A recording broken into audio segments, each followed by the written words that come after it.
Hi guys, I'm Shmi and today we're at Volkswagen Group's Get Closer New Perspectives launch event at the 2016 Geneva Motor Show. And this is indeed a very close and intimate room where we're going to be seeing this year's new releases. We've got some pretty special stuff in store for tonight, especially from Bugatti, Lamborghini, Porsche and the other members of the Volkswagen Group. So we're going to take a look right here as the new cars are revealed and shown to us for the very first time. Then we'll take a proper look around them afterwards. So this is set to be a pretty exciting evening. Let's take a look and watch the action get underway.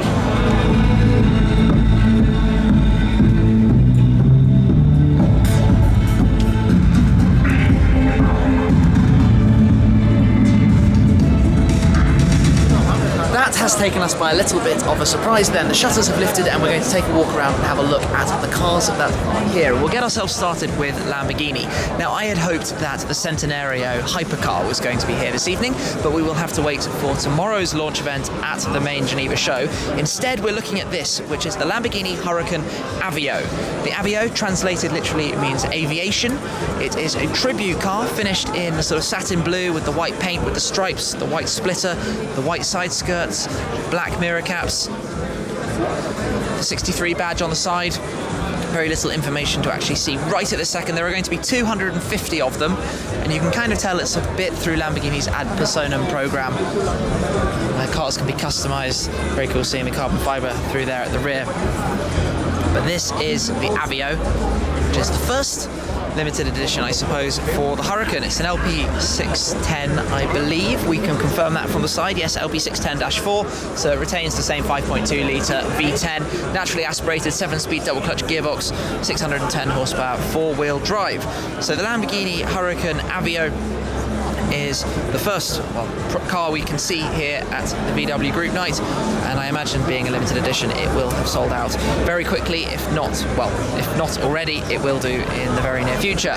So that is the first car. I can't really see if there's anything. Yes, just quickly on the interior you can see that the seats have an embroidery at the other side to them as well, so nice little touches. It looks good on those wheels as well. So with the Huracan, of course, you have the 610-4, the all-wheel drive car. There's also now the LP580-2, the rear-wheel drive version of the Huracan, and you can have the four-wheel drive version as a Spider. There'll probably be more in future if the Gallardo has anything to go by with various different special editions. That's the first car we've got here. Now let's move on to the next. This car is arguably the most important car here of the night. This is the new Bugatti Chiron, which I was lucky enough to take a proper in-depth look at earlier today. So we'll just do a whistle-stop tour. You can check out the full video also on the Shmi on 50 channel as well, with lots of information and details about the new Bugatti. But headline numbers: 1,500 horsepower, 1,600 Newton meters of torque.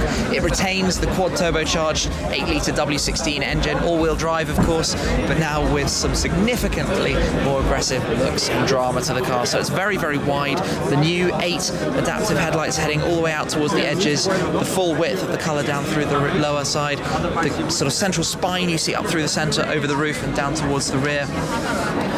Generally a very updated look to it, especially with this C shape around the sides of the door. You can see all that sort of full information as well in a lot more detail in my dedicated piece. But this is Chiron. This is a very, very special car. There will be 500 of them made, and it costs 2.4 million euros.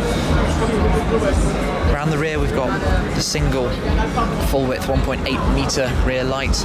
The rear wing is again an active wing, so it has full air brake. For maximum drag coefficient.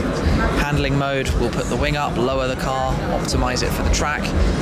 And initially the customer cars will have top speeds of 420 kilometers an hour, 261 miles per hour, before the limiter is removed, and then it will be made to go even quicker.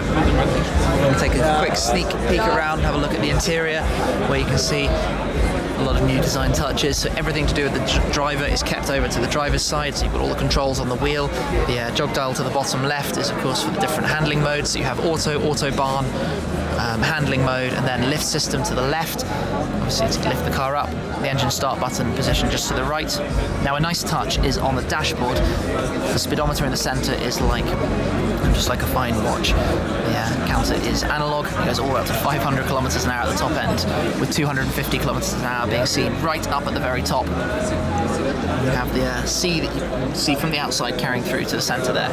So it's a very special car in the two-tone blue that you see here. Looks absolutely awesome. Bugatti Chiron. One of the hot cars of the show that we're looking forward to see is the Porsche 911R, which is going to be a manual GT3 style Porsche 911. Here though is the Boxster 718. Now this has been released online, so all of the information is already out there. The Boxster now has a flat 4 turbocharged engine, so gone are the flat 6s from the Boxster and Boxster S of the 981 generation. With the 718 generation, we have these new engines, the 2-litre flat 4 in the normal car and the 2.5-litre flat 4 in the S, making 300 and 340 brake horsepower respectively. So pretty impressive performance figures from the new Boxster. Visually, there's a new sort of look to the spoiler at the rear. We've obviously got the 718 designation written at the rear as well. New look lights, new bumpers as well, front and rear. New side vents as well, I noticed, but generally speaking maintains the sort of familiar and very, very nice interior and sort of look and feel and style of the Boxster, which is really a proper car, especially in this generation.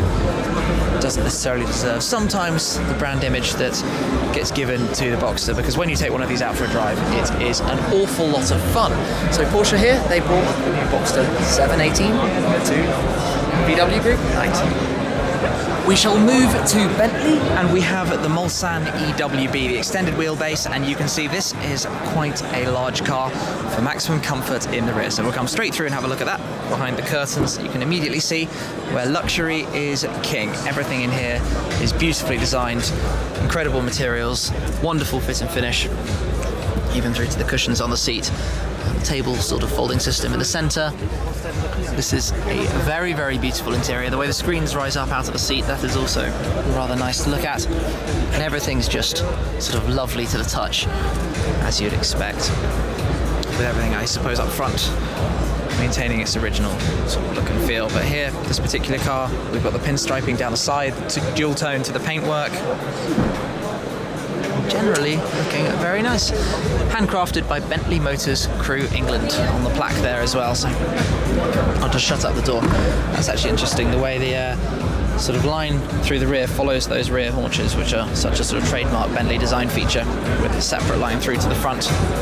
Always like the way the sort of B is integrated into all these different shapes around the car there. And again here, you can see the B shape on the lower front grille.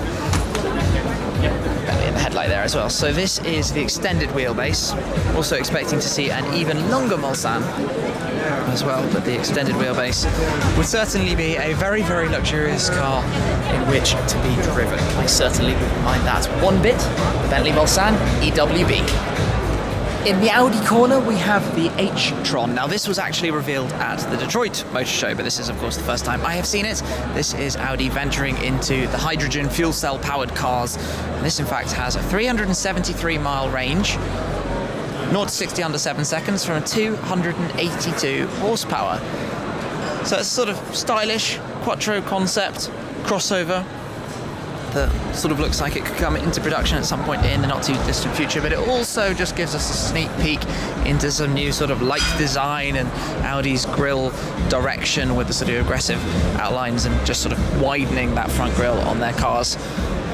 I have to say, it looks pretty good. Not as high performing, of course, as the e-tron.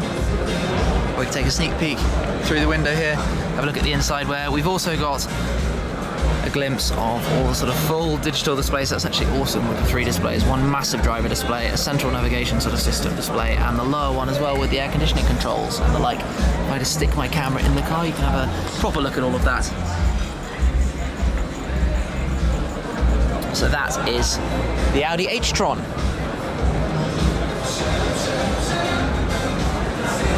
To quickly touch then on what else we've got the Seat Leon Cross Sport, slightly raised up, beefed up version of the Seat Leon. The Volkswagen Buddy mobility concept. Let's have a quick glimpse at the inside of this. This is interesting. Bench seat, bigger display on the side there. Very much concept driven here. The Fidian is an A8 class car from Volkswagen, developed entirely from the ground up, but this one's exclusive for the Chinese market. The Skoda Vision S is a look at the direction the company's going in. It features all sorts of technology, things they're working on, and a sort of look into the large SUV production that we'll maybe see later in the year. That's everything that's been going on here then tonight at the VW Group Night. Of course, the highlight has to be the Bugatti Chiron. So if you haven't already, head over to that video on my channel showing you around the car in a lot more detail, because it is really rather special. There are, of course, a lot more highlights to come from this year's Geneva Motor Show, including the Porsche 911R and the Lamborghini Centenario. So I'm looking forward to filming those, sharing the videos with you, and as always, they will be up on the Shmee 150 channel as soon as they are ready. So thank you very much for watching. I hope you've enjoyed a look around the cars that the Volkswagen Group have brought to this year's show and demonstrated to us this evening. Thank you very much for watching, and I'll catch up with you again very soon. Cheers! Okay, so here we go. P1 time. Got the lift system up already, that's going to make it easy to get. If Porsche offered me a GT3 RS, I would not take a second to think about buying one. Let's jump in.